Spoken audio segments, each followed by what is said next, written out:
అందరికీ నమస్కారం. మా ఛానల్కు తిరిగి స్వాగతం.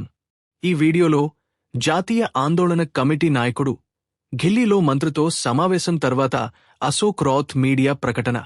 కీలకమైన పరిణామంలో ఈపీఎస్ 95 కనీస పెన్షన్ పెంపుపై కార్మిక మంత్రితో చర్చల గురించి ఎన్ఎస్సీ నాయకుడు అశోక్ రౌత్ ప్రెస్తో మాట్లాడారు.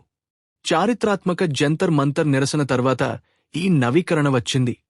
ఆయన ఏమి చెప్పారో లక్షలాది మంది పెన్షనర్లు జాగ్రత్తగా వినండి. తదుపరి ఏమి జరుగుతుందో తెలుసుకోండి. అందరికీ నమస్కారం. జాతీయ ఆందోళన కమిటీ నుండి 11 మంది వచ్చారు. వారు మంత్రిని కలిశారు. ఆయన మాకు ఫోన్ చేశారు.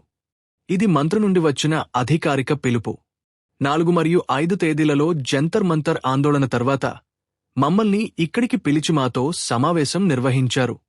జనరల్ సెక్రటరీ అయిన మా గౌరవనీయ వీరేంద్ర సింగ్ రజావత్ జీ, మా జాతీయ చీఫ్ కోఆర్డినేటర్ అయిన గౌరవనీయ అర్మాకాంత్ నర్గున్ జీ, ఉత్తర భారతదేశం యొక్క చీఫ్ కోఆర్డినేటర్ అయిన మా సురేష్ దంగ్వాల్ జీ, మా బిష్ట్ సాహబ్ ఆర్ఎస్ బిష్ట్ ఉత్తరాఖండ్ నుండి వచ్చారు.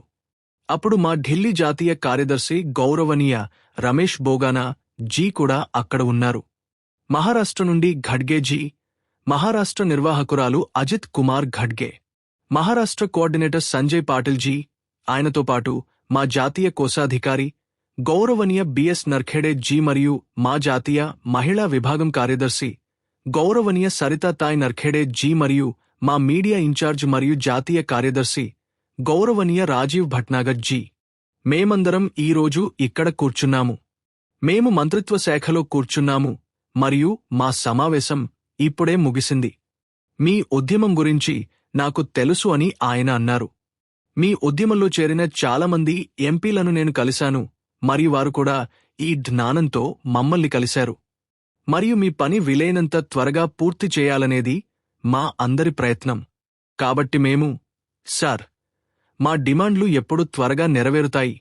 పెన్షనర్లు మమ్మల్ని ఈ ప్రశ్న అడుగుతున్నారు. ఇది త్వరలో పరిష్కరించబడాలని.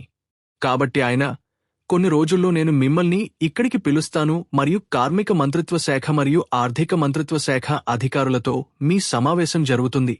అందులో నేను కూడా ఉంటాను మరియు దానిలో తుది ఫలితాన్ని మేము నిర్ణయిస్తాము. నా ప్రయత్నమేమిటంటే నేను మీకు గరిష్ట కనీస పెన్షన్ ఇవ్వాలి.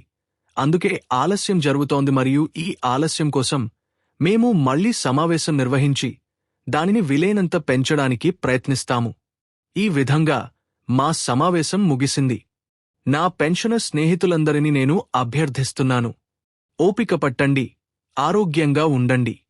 ధన్యవాదాలు. జై హింద్.